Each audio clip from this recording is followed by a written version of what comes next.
Naitanong mo na ba sa sarili mo kung bakit may mga taong kayod kalabaw naman sa trabaho sa loob ng 10 taon? Ibinigay na ang lahat ng lakas at panahon, pero kapag tiningnan ang bank account ay wala pa ring matatag na pundasyong pinansyal? Welcome sa ating financial channel. Ako ang inyong financial advisor na makakasama ninyo sa pagbuo ng inyong kayamanan. Ngayong araw, hihimayin natin ang isang makatotohanan at kung minsan ay masakit na katotohanan tungkol sa buhay ng milyon-milyong manggagawa dito sa Pilipinas. Ang ating bansa ay may kulturang malapit sa ating mga kapitbahay sa Asia at may mga aral sa pera na siguradong makaka-relate ang bawat isa sa atin. Isipin mo na lang ang isang office worker sa gitna ng Makati o kaya isang BPO professional na puyat sa Bonifacio Global City. Meron silang stable na kita, minsan ay mas mataas pa nga sa average. Nakasuot sila ng maayos na corporate attire, may hawak na mamahaling kape tuwing umaga at laging mukhang matagumpay at produktibo. Pero sa likod ng magandang pabalat na yan, kapag sumapit na ang gabi at nagsidatingan na ang mga bayarin sa dulo ng buwan, doon na lumalabas ang hirap na hindi makahinga. 10 taon sa trabaho, 10 taon na na-promote sa karir, pero ang naipon ay halos zero o mas malala pa, baon sa malaking utang. Hindi ito kwento ng iisang tao lang, kundi isang laganap na sakit sa ating modernong opisina. Sa mahabang video natin ngayon, hihimayin natin ang 10 pinakamalaking pagkakamali sa pera, ang mga invisible traps na nagkukulong sa marami sa paikot-ikot na buhay. Trabaho, sahod, gastos, at pagkatapos ay simot muli.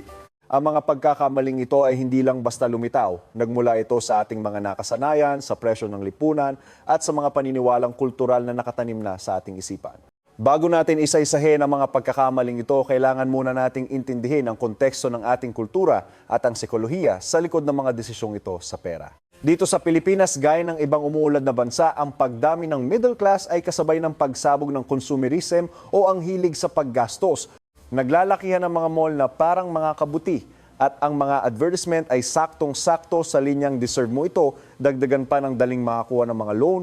Kaya naman nabubuo ang isang malakas na bagyo na tumatangay sa ating malilit na ipon. Ang mga empleyado ay madalas mahulog sa tinatawag na anchor effect, kung saan sinusukat nila ang halaga ng kanilang sarili base sa mga gamit na pagmamay-ari nila sa halip na sa perang natitira sa kanila. Higit pa rito, ang ating pagiging madasalin sa pamilya kung saan ang pagtutulungan ay minsan nagiging pabigat na walang pangalan ay may malaking papel sa ating pinansyal na sitwasyon. Lumaki tayo sa mga paniniwalang ipinamana sa atin. Mga kasabihang, bahala na si Batman o ang diwa ng bahala na, nahayaan na lang ang tadhana ang magpasya. Ang ganitong mindset ay baka makatulong sa atin na malampasan ang mga emosyonal na hirap, pero ito ay lason pagdating sa pangmatagalang financial planning. Ang unang 10 taon ng iyong karir ay ang golden stage para itayo ang pundasyon ng iyong bahay pinansyal gamit ang lakas ng compound interest at pagbuo ng magagandang habit. Pero sa halip na buhusan ng semento ang pundasyong yon, marami ang mas pinipiling magtayo ng magagarang kastilyong buhangin gamit ang credit cards at mga utang na may mataas na interes. Kapag dumating ang mga pagsubok sa buhay, kahit maliit na alon lang, ang buong istruktura ay guguho sa isang iglap.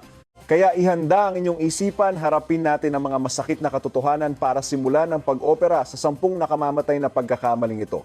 Ang unang malaking pagkakamali at ang pinakakaraniwang dahilan kung bakit nalulubog sa utang ang mga manggagawa ay ang kawalan ng emergency fund. Sa kulturang Pilipino, mayroon tayong malalim na konsepto ng bahala na. Ang salitang ito ay galing sa bathala na ang ibig sabihin ay ipaubaya na sa Diyos. Bagamat sa isang banda ay nagpapakita ito ng pagiging positibo at katatagan nating mga Pinoy, pagdating sa personal finance, ang bahala na ay isang tunay na sakuna. Maraming empleyado na may magandang sahod ang nabubuhay sa paraang paycheck to paycheck. Ibig sabihin, kung ano ang sahod sa buwang yon, ubos din sa buwang yon, walang itinabi para sa mga hindi inaasahang pangyayari. Pinapatulog nila ang kanilang sarili sa kaisipang stable naman ang kanilang trabaho, malakas pa ang kanilang katawan at kung may mangyari man, saka na lang problemahin dahil nandiyan naman ang pamilya o kaibigan na tutulong. Pero ang realidad ng buhay ay hindi laging masaya gaya ng sa pelikula. Isang aksidente sa daan, isang malakas na bagyo na sumira sa bubong, bigla ang tanggalan sa trabaho dahil sa krisis sa ibang bansa, o kaya ay ang simpleng pagkasira ng iyong laptop na siyang tanging gamit mo sa paghahanap buhay. Kapag nangyari ang mga ito, at siguradong mangyayari ito sa isang punto ng buhay mo, ang taong walang emergency fund ay masasadsad sa pader. Ang emergency fund ay hindi isang investment na kikita ng malaki, ito ay isang armor o baluti na poprotekta sa iyo mula sa mga dagok ng tadhana. Ang kawalan nito ay naglalantad sa iyo sa lahat ng panganib na nagiging sanhi parang isang maliit na problema ay maging isang ganap na krisis sa pera na magtutulak sa iyo na gumawa ng mas maling desisyon.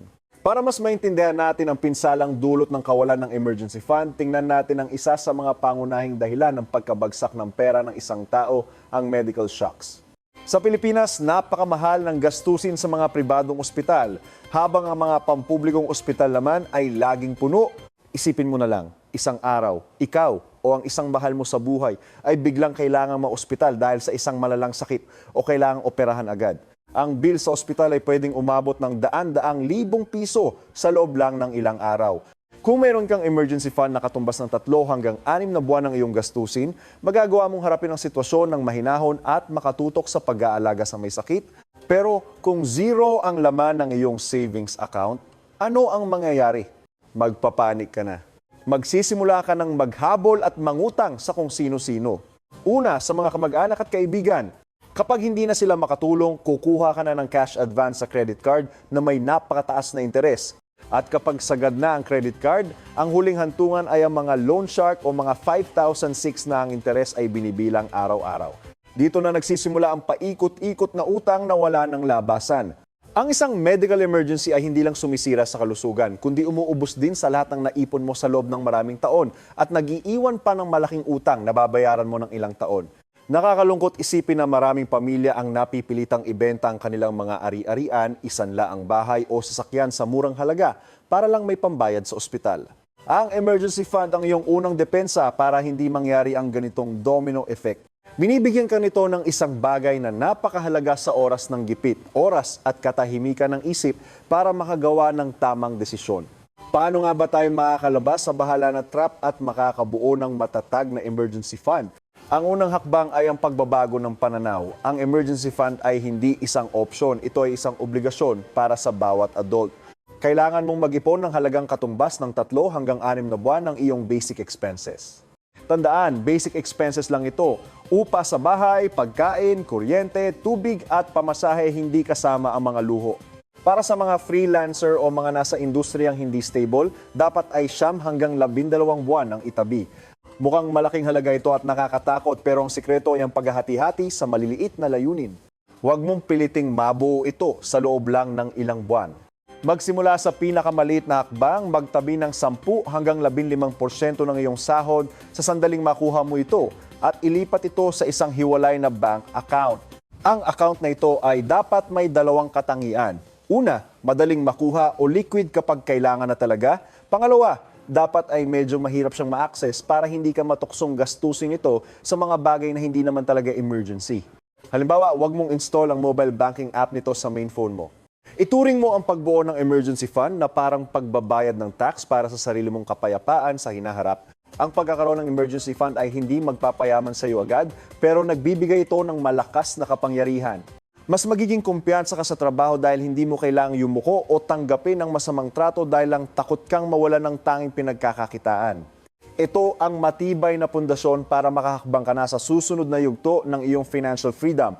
Ang ikalawang pagkakamali na parang isang black hole na lumalamon sa yaman ng maraming manggagawa ay ang kawalan ng kaalaman tungkol sa tunay na mukha ng utang, lalo na ang consumer debt. Nabubuhay tayo sa panahon kung saan napakadali ng mangutang.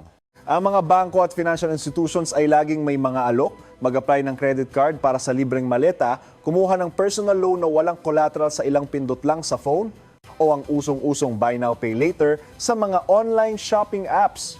Para sa mga freelancer o mga nasa industriyang hindi stable, ang mga ito ay nagbibigay ng mapanganib na ilusyon ng yaman na pagkakamalan nila ang credit limit bilang sariling pera. Kapag ang isang empleyado na sumasahod ng 30,000 piso ay may credit card na may limit na 100,000, madali siyang maniwala na mayroon siyang 130,000 na pwedeng gastusin. Magsisimula na silang mag-swipe para sa mamahaling dinner, mga travel na pang Instagram o mga pinakabagong gadget na hindi naman talaga kaya ng kanilang tunay na kita. Ang pinakamatalinong bitag ng credit card ay ang konsepto ng minimum amount due. Buwan-buwan hihilingin lang ng bangko na magbayad ka ng maliit na halaga, kadalasan ay 3 hanggang 5% lang ng iyong utang. Maraming inosente ang naniniwala na hanggat nagbabayad sila ng minimum, ayos na sila at magaling silang mag-manage ng pera. Pero hindi nila alam na ang natitirang utang ay pinapatawan ng napakataas na interes. Kadalasan ay umaabot ng 24 hanggang 36% kada taon. Ang interes ay nagbubunga pa ng interes kaya ang isang gamit na nagkakahalaga ng 10,000 kung minimum lang ibabayad mo ay aabutin ng maraming taon bago mabayaran at ang kabuuang halaga ay pwedeng maging doble o triple ng orihinal na presyo. Ang kawalan ng kaalamang ito ang nagiging dahilan para maging alipin sila ng credit system. Kapag sagad na ang credit card at sarado na ang mga pinto ng mga bangko, ang mga taong lunod sa utang ay madalas kumakapit sa mga mas mapanganib na solusyon. Sa Pilipinas, merong isang tago pero laganap na kultura ng sangla. Mula sa mga alas na pamana, relo, cellphone hanggang sa mismong ATM card ng sahod ay pwedeng isanla. Ang pagpasok sa isang pawn shop ay parang pagpasok sa isang mundo ng pansamantalang ginhawa na pinalitan ng mabilis na cash pero ang interes dito ay parang matalim na kutsilyo. Gayunpaman, hindi pa ito ang pinakailalim ng hukay. Mas nakakatakot ang sistema ng pautang na tinatawag nating 5006. Ang prinsipyo nito ay simple. Mangutang ka ng 5 piso, bayaran mo ng 6 na piso sa loob ng maikling panahon, kadalasan ay ilang linggo o buwan lang. Kung kukuwentahin ng annual interest rate nito, pwedeng umabot ito ng daan-daan o libo-libong porsyento. Ang mga kumakapit sa 5,006 ay kadalasang mga low-income workers, maliliit na tindera o mga office workers na wala na talagang ibang matakbuhan. Mangungutang sila ng bago para pambayad sa luma hanggang sa maging isang death spiral na ito. Ang stress sa araw-araw na paniningil ay sumisira sa kanilang mental health at performance sa trabaho. Marami ang napipilitang magtago, mawalan ng trabaho o magkawatak-watak ang pamilya dahil lang sa isang maliit na utang na lumaki nang hindi na makontrol. Ang pinakaugat ng pagkakamali rito ay hindi lang ang mismong pangungutang kundi ang paggamit ng utang sa maling paraan. Ang utang ay isang neutral na tool. Ginagamit ng mayayaman ng good debt para maging leverage sa investment na kikita ng mas malaki kaysa sa interes. Samantala, ang mga walang alam ay gumagamit ng bad debt para sa consumption o pagbili ng mga bagay na nawawala ng halaga sa paglipas ng panahon. Ang pagkakaiba sa paggamit ng utang ang nagtatakda ng hangganan sa pagitan ng pagiging mayaman at mahirap. Para makalaya sa kulungan ng utang, ang unang dapat gawin ay itigil na ang paghuhukay sa sariling libingan. Itago o gupitin na ang mga credit card kung hindi mo kayang kontrolin ang iyong paggastos. Pagkatapos maging matapang na harapin ang katotohanan sa pamamagitan ng paglilista ng lahat ng iyong utang sa papel, mula sa utang sa kamag-anak, credit card, bank loans hanggang sa mga utang sa labas. Isulat ang balanse, ang interes at ang minimum payment bawat buwan. Kapag malinaw na ang lahat, mayroon kang dalawang klasikong diskarte, ang debt snowball at ang debt avalanche. Ang debt snowball ay nakatutok sa iyong emosyon. Dito, uunahin mong bayaran ng buo ang pinakamaliit na utang habang nagbabayad lang ng minimum sa iba. Kapag nabura mo na ang isang maliit na utang, makakaramdam ka ng tagumpay na magbibigay sa iyo ng lakas ng loob na ituloy ang laban sa susunod na utang. Parang isang bola ng snow na gumugulong mula sa bundok, palaki ito ng palaki at pabilis ng pabilis. Sa kabilang banda, ang debt avalanche naman ay nakabase sa matematika. Uunahin mong bayaran ang utang na may pinakamataas na interes anuman ang halaga nito. Sa parang ito, mas makakatipid ka sa babayarang interes sa katagalan. Ang pagpili kung alin sa dalawa ay depende sa iyong personalidad. Kung kailangan mo ng maliliit na panalo para ganahan, piliin ang snowball. Kung ikaw ay lohikal at disiplinado, piliin ang avalanche. Ano man ang piliin mo, ang susi ay ang pagtitiyaga at ang pagtitipid ng husto sa panahong ito. Bawat piso na matitipid mo mula sa pagbabawas ng hindi importanteng gastos ay dapat maging bala para ubusin ang iyong mga utang. Ang prosesong ito ay pwedeng maging masakit at matagal, pero ang pakiramdam ng kalayaan kapag nabayaran mo na ang huling utang ay isang karanasang parang muling pagkabuhay. Ang ikatlong pagkakamali, isang napakatamis pero mapanlinlang na bitag, ay ang lifestyle inflation. Sa Pilipinas, mayroon tayong sikat na tawag sa epekto nito, petsa de peligro o ang mga mapanganib na araw bago ang sahod. Ito yung 3 hanggang 5 araw bago ang susunod na payday kung saan ang wallet ng karamihan sa mga office workers ay tuyot na. Napipilitan silang mabuhay sa instant noodles, delata o maglakad na lang para makatipid sa pamasahe. Ang imahe ng mga empleyadong nakasuit o maayos na damit pero naghahanap ng barya para sa tanghalian sa tabi-tabi tuwing petsa de peligro ay isang malungkot na komedya. Pero bakit nga ba ito nangyayari kahit sa mga taong malaki ang sahod? Ang sagot ay lifestyle inflation. Noong nagsisimula pa lang tayo sa trabaho ng malitang sahod, nakakaraos naman tayo at nakakaipon pa nga ng konti. Pero kapag na-promote o tumaas ang sahod, sa halip na panatilihin ang dating lifestyle at itabi ang dagdag na kita para sa savings o investment, agad nating ina-upgrade ang lahat. Lilipat tayo mula sa malit na kwarto patungo sa isang kondo. Mula sa pagbabaon ng pagkain, kakain na tayo sa mga mamahaling restaurant. Papalitan ng cellphone na maayos pa naman ang pinakabagong model para lang hindi mapag-iwanan ng mga kaibigan. Ang lumang motor ay papalitan ng kotseng hinuhulugan. Kung gaano kalaki ang itinaas ng sahod, ganon din kabilis lumaki ang gastos, minsan ay mas malaki pa nga. Ang resulta, kahit dumoble o trumipol ang kita mo pagkatapos ng 10 taon, ang natitira sa dulo ng buwan ay zero pa rin. Ang lifestyle inflation ay parang linta na dahan-dahang sumisipsip sa iyong pinansyal na lakas na nagpapanatili sa iyo sa isang treadmill na walang hangganan kahit gaano ka kabilis tumakbo, pagod ka lang pero hindi ka talaga umuusad patungo sa tunay na kayamanan. Ang malalim na dahilan sa likod ng lifestyle inflation ay hindi lang dahil sa gusto nating mag-enjoy, kundi dahil din sa peer pressure at ang tinatawag na FOMO o fear of missing out.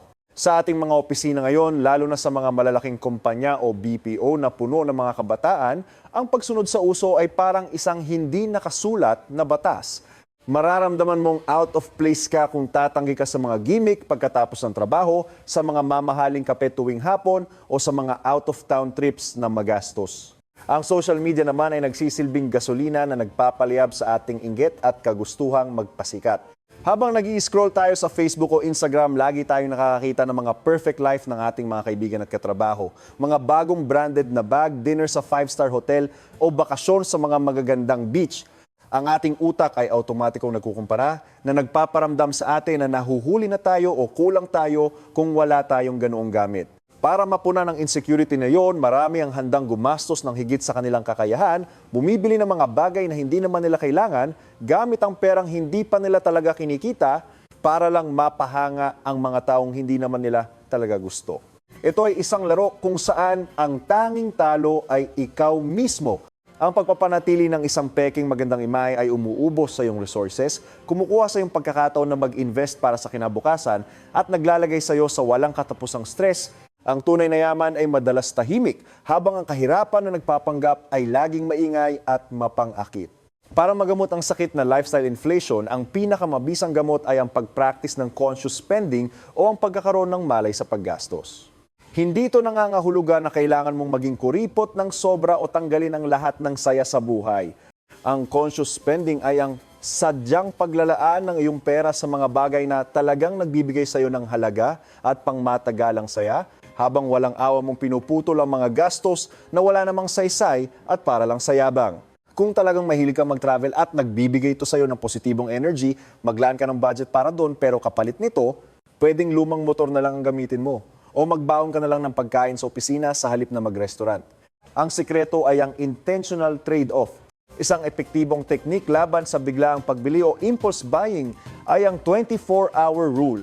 Sa tuwing may gusto kang bilhin na hindi naman kasama sa basic needs, bitawan mo muna ang gamit, lumabas ng shop o i-close ang online shopping app at maghintay ng eksaktong 24 na oras. Sa panahong ito, ang excitement na dala ng dopamine sa iyong utak ay mawawala na at babalik na ang iyong lohikal na pag-iisip. Tanungin ang sarili, kailangan ko ba talaga ito? May masosolusyonan ba itong problema sa buhay ko? Kung hindi ko ito bibilhin, papangit ba ang buhay ko? Sa karamihan ng pagkakataon, pagkatapos ng isang araw, mawawala na ang gana mong bumili at marirealize mo na nakatipid ka ng malaking halaga. Bukod dito, sa tuwing tataas ang iyong sahod, isipin mong hindi ito nangyari. I-set ang automatic transfer ng buong dagdag na sahod patungo sa iyong savings o investment account. Sa pamamagitan ng pag-lock sa iyong lifestyle habang tumataas ang kita, makakagawa ka ng isang malaking financial gap at iyon ang magsisilbing makina na magpapabilis sa iyong pag-abot sa financial freedom. Ang ika-4 na pagkakamali ay isang napakasensitibo at emosyonal na paksa, lalo na sa ating kulturang Pilipino, ang kawalan ng malinaw na financial boundaries o hangganan sa pera pagdating sa pamilya. Sa gitna ng isyong ito ay ang ating core value na utang na loob. Kapag ang mga magulang ay nagsakripisyo ng kanilang buhay at nagtrabaho ng husto para mapagtapos ang kanilang mga anak, ang lipunan at kultura ay automatikong naglalagay ng isang sagradong obligasyon sa balikat ng anak, ang bumawi at tumanaw ng utang na loob kapag sila ay nagtatrabaho na. Sa aspetong moral, ito ay isang napakagandang tradisyon na nagpapakita ng pagmamahalan at pagiging makapamilya. Gayunpaman, kapag ang utang na loob ay sumobra at nawalan ng hangganan, nagiging isa itong tanikala na gumagapo sa kinabukasan ng mga batang manggagawa. Maraming empleyado ngayon ang kabilang sa tinatawag na sandwich generation. Sila yung mga taong naiipit sa pagitan ng pagsuporta sa kanilang mga magulang na walang pensyon at sa pag-aalaga sa sarili nilang pamilya at mga anak. Sa maraming pagkakataon, ang anak na may pinakamataas na sahod ang nagiging family bank o social welfare fund ng buong angkan. Hindi lang sila nagbibigay ng panggastos sa magulang, kundi sila rin ang nagpapaaral sa mga kapatid, nagbabayad ng utang ng mga kamag-anak na nalugi sa negosyo o sumasagot sa mga bonggang handaan sa pamilya. Ang pressure na maging mabuting anak at ang takot na matawag na madamot o walang utang na loob ang nagiging dahilan kung bakit hindi sila makahindi. Inuubos nila ang kanilang huling sentimo o kaya ay nangungutang pa para lang mapagbigyan ng mga hiling ng pamilya na parang walang katapusan.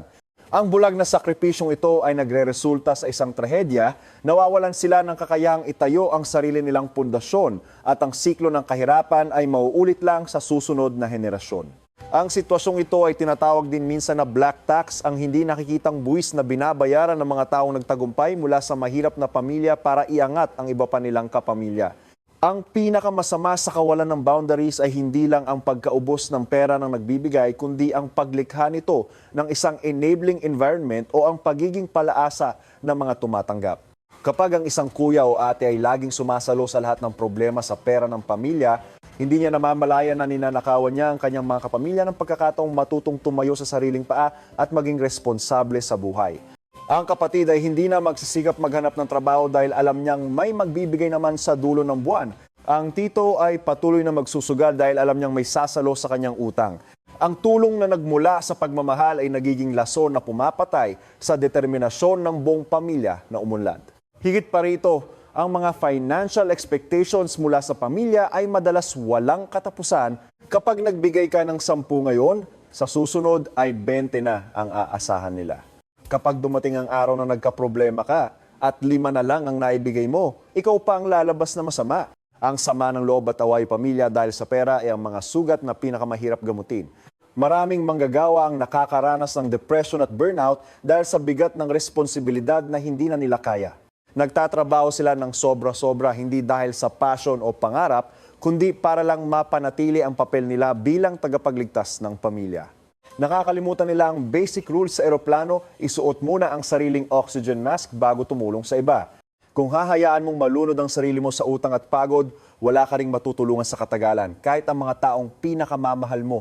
Ang paggawa ng financial boundaries sa pamilya ay isa sa pinakamahirap na aral na nangangailangan ng tapang, diskarte at isang matanda o mature na uri ng pagmamahal.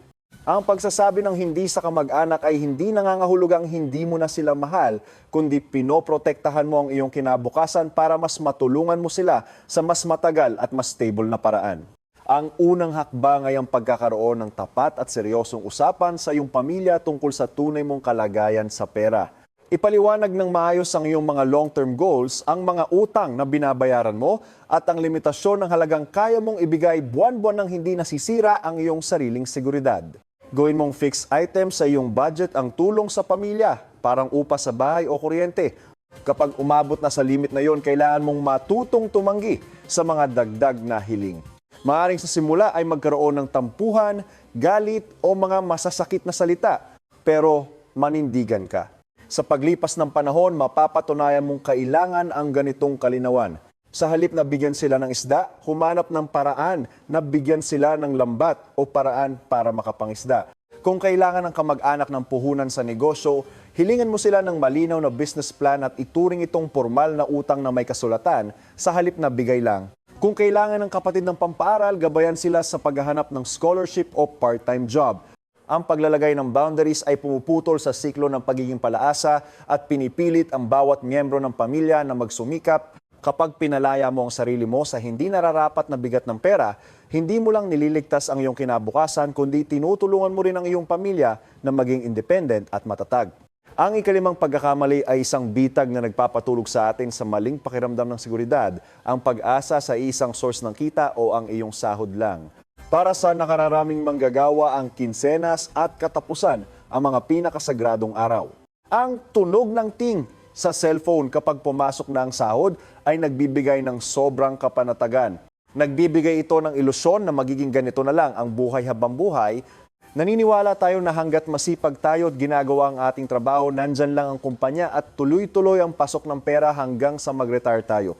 Pero ang kasaysayang ekonomiya at ang mga nangyayari sa mundo ngayon ay nagpapatunay ng isang masakit na katotohanan: walang trabaho ang 100% safe at ang katapatan mo sa kumpanya ay hindi kailanman magiging life insurance para sa iyong pera. Kapag iisa lang ang pinagkukunan mo ng kita, inilalagay mo ang iyong buong buhay sa kamay ng ibang tao, sa iyong boss o sa takbo ng ekonomiya. Isang desisyon lang ng layoff, isang email ng restructuring o isang pandaigdigang pandemya ay sapat na para gumuho ang iyong mundo. Sabi nga ng legendary investor na si Warren Buffett, wag na wag kang aasa sa iisang source ng income. Mag-invest para makagawa ng pangalawa. Ang payong ito ay hindi lang para sa mga gustong yumaman, kundi ito ay basic survival rule sa modernong mundo. Ang sobrang pag-asa sa sahod ay nag-aalis sa iyo ng kapangyarihang tumanggi sa masamang working environment o sa mga toxic na boss dahil sa sobrang takot na kung magre-resign ako, anong kakainin ko? Nawawala sa iyo ang kalayaan na pumili ang pinakamahalagang bagay sa buhay ng tao. Isang interesanteng aspeto ng psikolohiya kung bakit mahirap makawala sa bitag ng iisang sahod ng mga Pinoy ay ang pag-asa sa mga bonus, lalo na ang 13th month pay. Ang batas ay nagtakda nito bilang dagdag na tulong, pero sa hindi inaasahang paraan, naging angkor ito na nagpapanatili sa mga tao sa kanilang trabaho. Maraming tao ang nagtitiis sa loob ng 11 buwan sa isang trabahong wala ng growth para lang hintayin ang bonus sa Disyembre. At ang masaklap pa, sa sandaling makuha ito, mabilis din itong naglalao sa mga Christmas parties, shopping o mga pasalubong. Ang siklo ay mauulit sa Enero na walang laman ng bulsa at pagod ang isipan. Bukod dito, marami rin ang nakakulong sa ilusyon ng internal promotion. Naniniwala sila na ang pagbibigay ng 100% ng oras at lakas sa kasalukuyang kumpanya para umakyat sa management level ang tanging paraan para lumaki ang kita. Nagtatrabaho sila ng 12 oras, nag-uuwi ng trabaho tuwing weekend at pinapabayaan ang kalusugan. Pero ano ang realidad? Ang taas ng sahod taon-taon ay kadalasang nasa 5 hanggang 10% lang, na minsan ay hindi pa sapat para tapatan ang taas ng bilihin o inflation. Samantala, ang panganib na mapalitan ng mga mas batang empleyado na mas mura ang sahod o kaya ay ng artificial intelligence AI ay lalong lumalaki. Ang mabilis na pag-unlad ng AI ay direktang banta sa milyon-milyong trabaho sa BPO at administrative sectors. Kung hindi mo pag-aaralan kung paano i-diversify ang iyong kita at skills, ginagawa mo ang sarili mo na isang madaling target sa pabago-bagong takbo ng ekonomiya. Ang tanging solusyon para makawala sa gapos na ito ay ang aktibong pagbuo ng iba't ibang daloy ng kita. Huwag mong hayaan ang sarili mo na maging parang mesa na iisa lang ang paa, na sa isang tulak lang ay tumba na. Gawin mong 4 ang paa ng iyong mesa para matatag. Ang paggawa ng pangalawang source ng income ay hindi laging nangangahulugan na kailangan mong mag-resign agad at magnegosyo ng may malaking risk. Nabubuhay tayo sa golden age ng gig economy. Anumang skill na meron ka ay pwedeng pagkakitaan sa internet. Kung magaling ka sa English, subukan ng freelance translation, copywriting o online teaching. Kung may mata ka para sa design, subukan ng graphic design, video editing o social media management para sa maliliit na negosyo.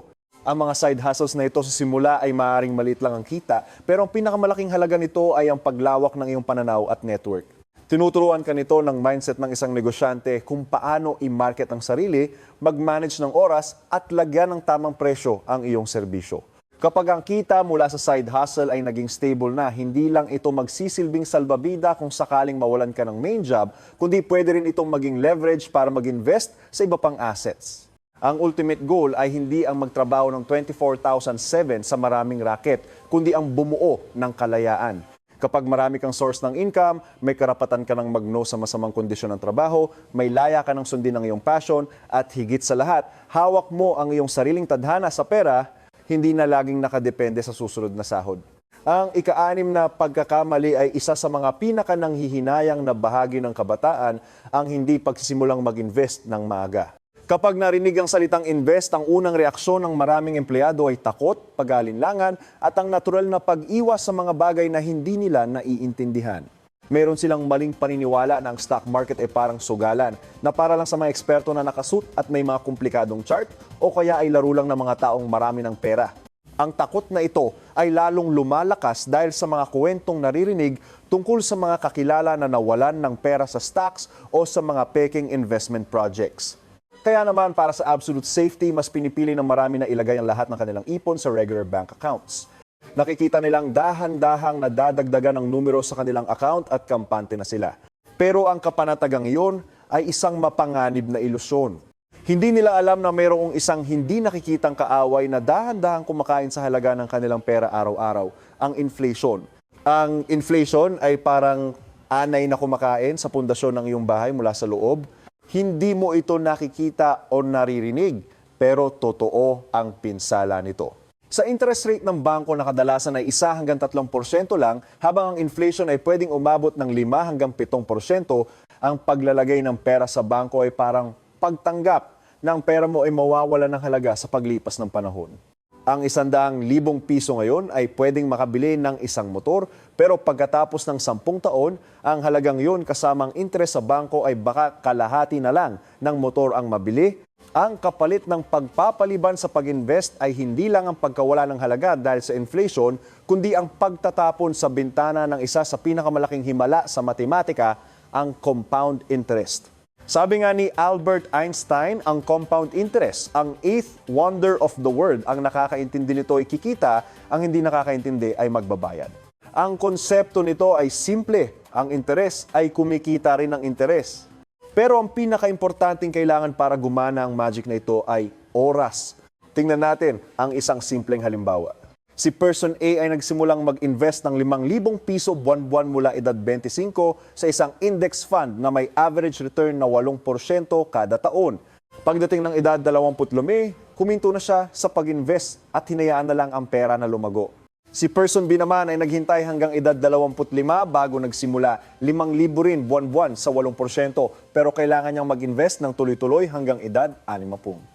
Ang resulta, pagdating nila ng 60 ay siguradong ikakagulat mo, si Person A kahit 10 taon lang siyang nag-invest at mas maliit ang kabuang perang inilabas, ay mas malaki ang yaman kaysa kay Person B na nag-invest sa loob ng 25 taon.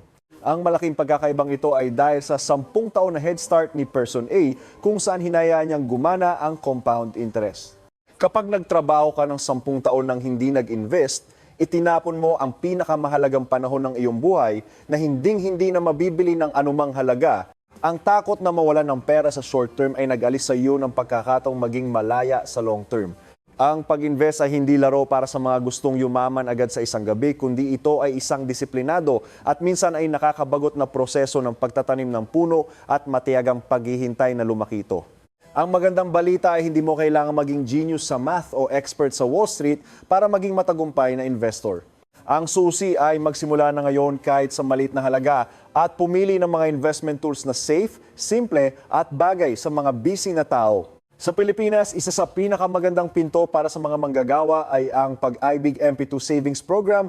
Ito ay garantisado ng gobyerno, walang tax, at may dividend rate na kadalasan ay nasa 6 hanggang 8% kada taon. Mas mataas kaysa sa mga bangko.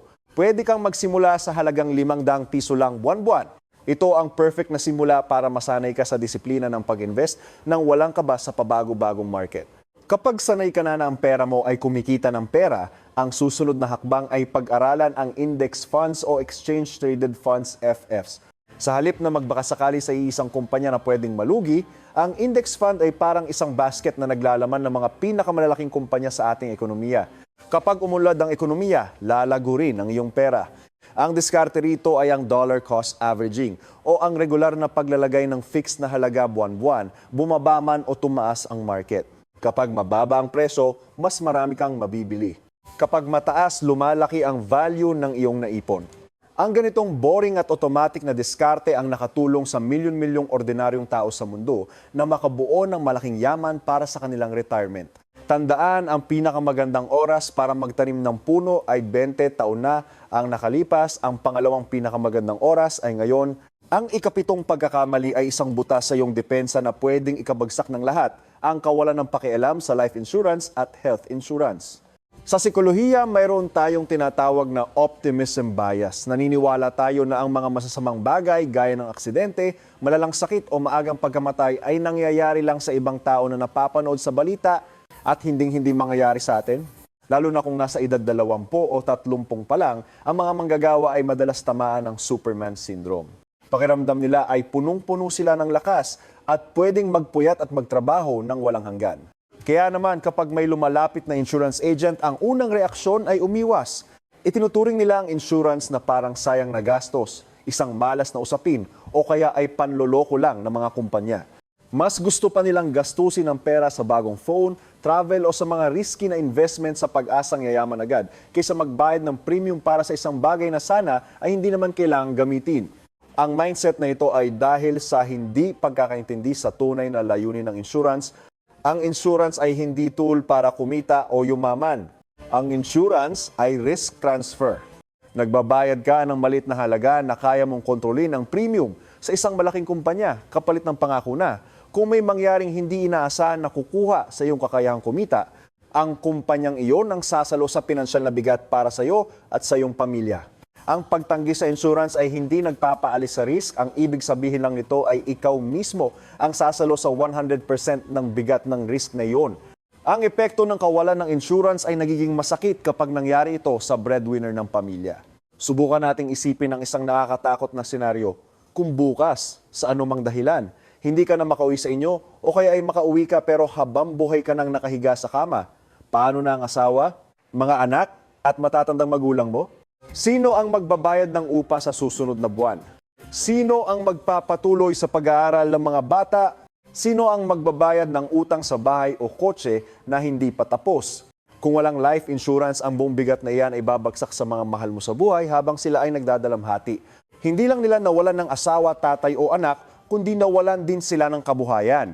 Ang mga bata ay baka mapilitang huminto sa pag-aaral para magtrabaho, ang asawa ay kailangang magdoble kayod para sa utang at ang kinabukasan ng buong pamilya ay guguho. Hindi ito eksena sa teleserye, ito ay realidad na nangyayari araw-araw sa paligid natin. Ang pagbili ng life insurance ay hindi para sa iyo, kundi para sa mga taong pinakamamahal mo. Ito ay isang responsableng paraan ng pagpapakita ng pagmamahal, ang huling love letter mo na nagsisigurong kahit wala ka na, ang iyong pag-aalaga ay magpapatuloy sa kanila.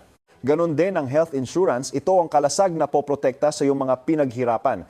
Ang isang malalang sakit gaya ng cancer ay pwedeng umabot ng milyon-milyon ang gastos.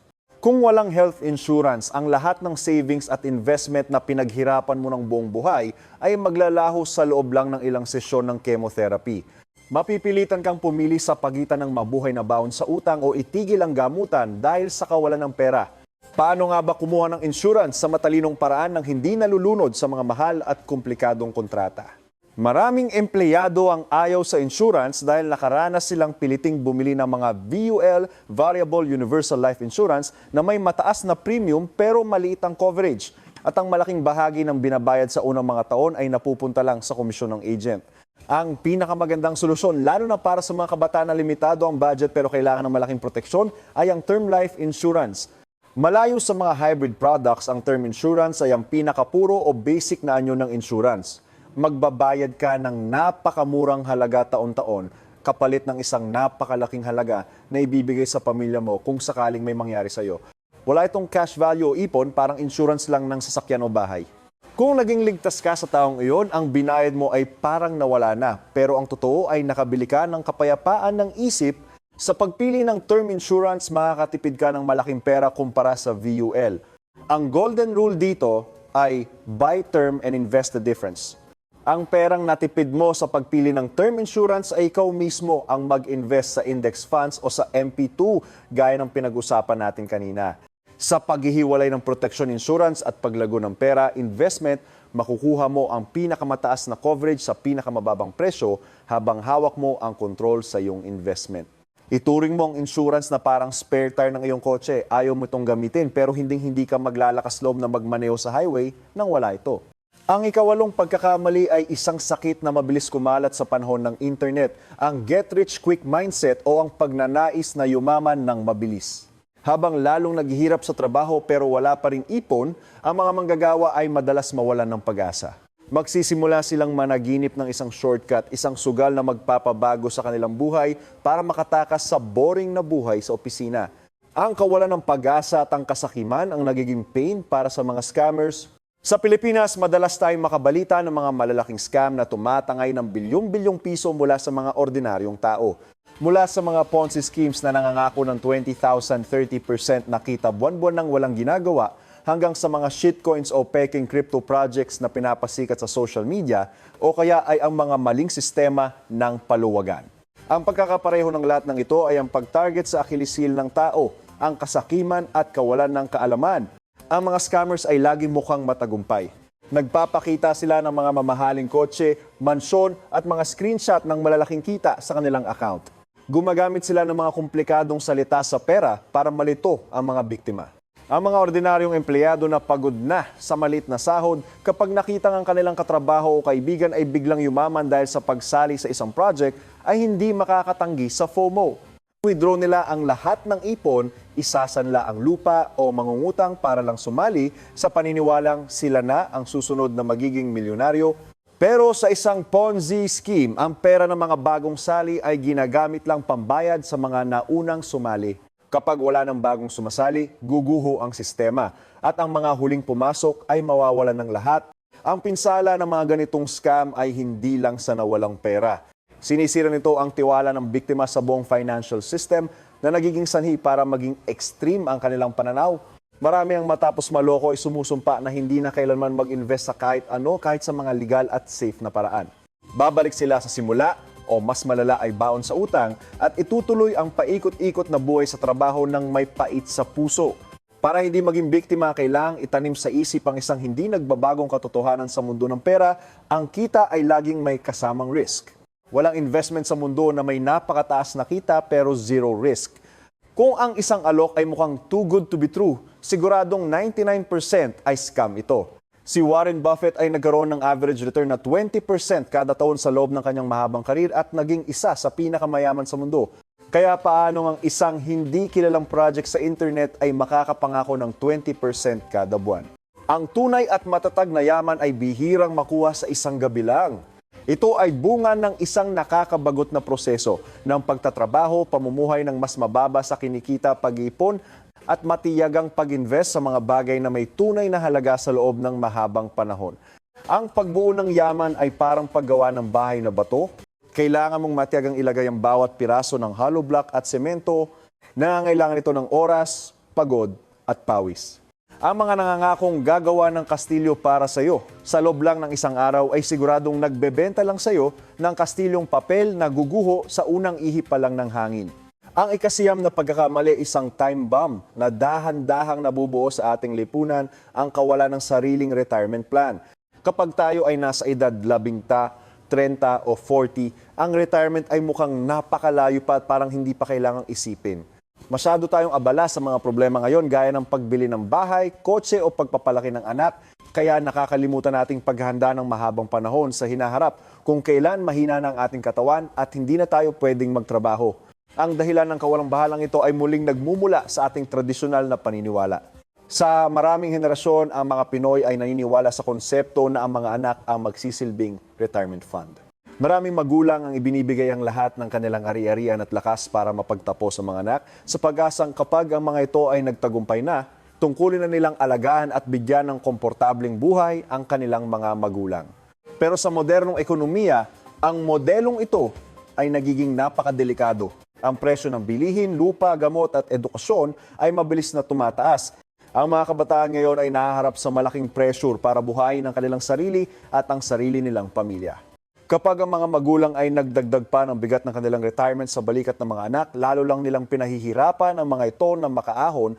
Ang pagturing sa anak bilang retirement fund ay hindi lang isang risky na sugal sa pera, kundi isa ring uri ng pagiging makasarili na nag-aalis ng pagkakataon sa susunod na henerasyon na maabot ang kanilang sariling financial freedom. Bukod sa pag-asa sa mga anak, marami ring manggagawa ang umaasa lang sa pensyon mula sa SSS o GSIS. Akala nila ay sapat na ang buwanang kontribusyon sa loob ng maraming taon para sa kanilang pagtanda. Ito ay isang mapanganib na ilusyon. Tingnan natin ang realidad. Ang average na pensyon na nakukuha ng isang manggagawa mula sa SSS ay kadalasang sapat lang para sa 20,030% ng kanilang basic needs. Ang malit na halagang ito ay baka makatulong para hindi ka magutom pero siguradong hindi ito makapagbibigay sa iyo ng isang marangal na buhay sa pagtanda. Saan ka kukuha ng pambayad sa mga mahal na gamot kapag dumating na ang mga sakit na dala ng katandaan? Saan ka kukuha ng panggala, pambisita sa mga kaibigan o pambili ng regalo para sa iyong mga apo? Ang retirement ay hindi dapat panahon ng pagtitiis at paghihintay na lang sa dulo ng buhay. Dapat ito ay ang iyong golden years kung saan malaya mong na-enjoy ang buhay pagkatapos ng maraming taon ng pagtatrabaho. Para maabot ito, hindi ka pwedeng umasa sa kahit kanino kundi sa sarili mo lang. Kailangan mong bumuo ng sarili mong private retirement fund. Ang pagpaplano para sa retirement ay dapat magsimula sa unang araw mo pa lang sa trabaho. Sa pamamagitan ng pag-maximize sa mga voluntary savings gaya ng MP2, long-term investment sa ETFs, at patuloy na pag-iipon ng assets, binibili mo ang iyong kalayaan at dignidad sa iyong pagtanda. Wala nang mas sasakit pa sa imahe ng isang matanda na kailangang humingi ng pera sa anak para pambili ng gamot o kailangang magpatuloy sa mabigat na trabaho sa edad na 70 para lang may makain sa araw-araw. Napag-usapan na natin ang siyam na pagkakamali pero ang lahat ng ito ay nagmumula sa isang pinakaugat. Ang ikasampung pagkakamali, ang kakulangan sa financial education. Nakakatawang isipin na ang ating sistema ng edukasyon ay gumugugol ng maraming taon para turuan tayo ng math, science at history pero hindi man lang naglaan ng kahit isang oras para ituro ang pinakaimportanteng skill sa ating lipunan kung paano i-manage at palaguin ang pera. Pumapasok tayo sa mundo ng trabaho na walang kaalam-alam sa pera. Mas malala pa, marami ang may takot sa numero. Nahihilo sila kapag kailangan gumawa ng Excel, tinatamad silang ilista ang gastos at ipinapaubaya na lang ang pag-manage ng pera sa kung ano ang nararamdaman o sa kanilang asawa. Ang ganitong financial illiteracy ay isang uri ng kamangmangan na napakamahal ng kapalit. Kapag hindi mo binabantayan ang daloy ng iyong pera, ang pera mo ay dahan-dahang mawawala na parang tubig sa balde na may butas. Lagi mong itatanong, malaki naman ang kinikita ko, pero bakit parang laging kulang? Ang hindi mo alam na pagbabasa ng sarili mong financial status ay nagpapadali sa iyo na maging biktima ng mga marketing ads, ng mga pautang na may mataas na interes, at ng mga scammers. Nagtatrabaho ka ng husto para sa pera, pero hindi mo alam kung paano pagtrabahuhin ang pera para sa iyo. Ang kawalan ng kaalamang ito ay ginagawa kang parang isang puppet na pinapagalaw ng mga malalaking puwersa sa ekonomiya. Parang naglalaro ka ng isang game na hindi mo alam ang rules kaya siguradong matatalo ka at mauubusan ng chips. Ang unang hakbang para makawala sa financial illiteracy ay hindi ang pag-aaral agad kung paano mag-stocks, kundi ang isang napakasimple pero boring na gawain, ang paglilista ng bawat gastos araw-araw. May sikat na kasabihan sa management, ang hindi mo nasusukat, hindi mo makokontrol. Paano mo aayusin ang iyong pera kung hindi mo alam kung magkano ang napupunta sa pagkain, sa gala o sa pamasahe? Ngayon, sa tulong ng mga apps sa phone, ang paglilista ay hindi aabot ng 2 minuto sa isang araw. Kapag matyaga mong nilista ang gastos mo sa loob ng 2 hanggang 3 buwan, makikita mo ang masakit na katotohanan. Magugulat ka na lang kung gaano kalaking pera ang natatapon sa milk tea, sa mamahaling kape, sa mga Grab o Joyride na hindi naman kailangan, o sa mga budol sa online shopping. Ang awareness na ito ang simula ng pagbabago. Kapag nakita mo na ang mga numero, kusa mo nang babaguhin ang iyong ugali, magsisimula ka nang gumawa ng budget hindi para ikulong ang sarili mo, kundi para bigyan ng utos ang bawat piso bago pa magsimula ang buwan. Ang budget ay ang paraan mo para sabihin sa pera mo kung saan siya pupunta, sa halip na magtaka ka kung saan siya nagpunta. Ang financial education ay isang habambuhay na pag-aaral. Ang pagbabasa ng libro, pakikinig sa podcast, at panonood ng mga ganitong channel ay paraan para i-upgrade ang iyong mindset. Kapag tumaas ang iyong kaalaman, mababawasan ang iyong takot at mapapalitan ito ng kumpiyansa sa paggawa ng tamang desisyon. Ang kaalaman ang tanging asset na hindi nananakaw at hindi nawawala ng halaga dahil sa inflation. Narating na natin ang dulo ng ating 45 minutong paglalakbay kung saan hinimay natin ang 10 pinakamalaking pagkakamali sa pera na pumipigil sa pag-unlad ng milyon-milyong manggagawa. Mula sa kawalan ng emergency fund, maling paggamit ng utang, lifestyle inflation, bigat ng pamilya, pag-asa sa iisang sahod hanggang sa kawalan ng kaalaman sa investment at retirement. Kung nakita mo ang sarili mo sa isa o higit pa sa mga pagkakamaling ito, huwag kang mawalan ng pag-asa o sisihin ang sarili mo. Ang pag-amin sa problema ang unang hakbang para maayos ito. Ang nakaraan ay parang resibo na nabayaran na hindi mo na ito mababago. Pero ang kinabukasan ay parang blankong tseke na ikaw ang magsusulat ng halaga. Ang pagtatrabaho ng 10 taon na walang naipon ay isang malungkot na katotohanan, pero hindi ito habang buhay na hatol sa iyo. May kapangyarihan kang putulin ang siklo ng kahirapan simula ngayong araw. Ang mahabang paglalakbay ay laging nagsisimula sa isang maliit na hakbang. Magsimula ka sa pagbubukas ng emergency fund account ngayong hapon. I-unfollow ang mga shopping pages na tumutokso sa iyo sa social media, mag-download ng expense tracker app at gamitin ito araw-araw. Magkaroon ng matapang na usapan sa pamilya tungkol sa financial boundaries. At higit sa lahat, maglaan ng oras para turuan ang sarili. Ang financial freedom ay hindi lang para sa mga mayayaman o sa mga pinanganak na may gintong kutsara sa bibig. Ito ay premyo para sa mga taong may disiplina, pasensya at tapang na sumalungat sa agos ng magastos na lipunan. Maraming salamat sa pagsama sa akin sa video na ito. Huwag kalimutang i-click ang subscribe, i-on ang notification bell para hindi mahuli sa mga susunod nating aral sa pera. Naway maging matatag ka sa iyong paglalakbay sa pagmaster ng iyong pera at ng iyong buhay. Hanggang sa muli, kita-kits tayo sa susunod na video.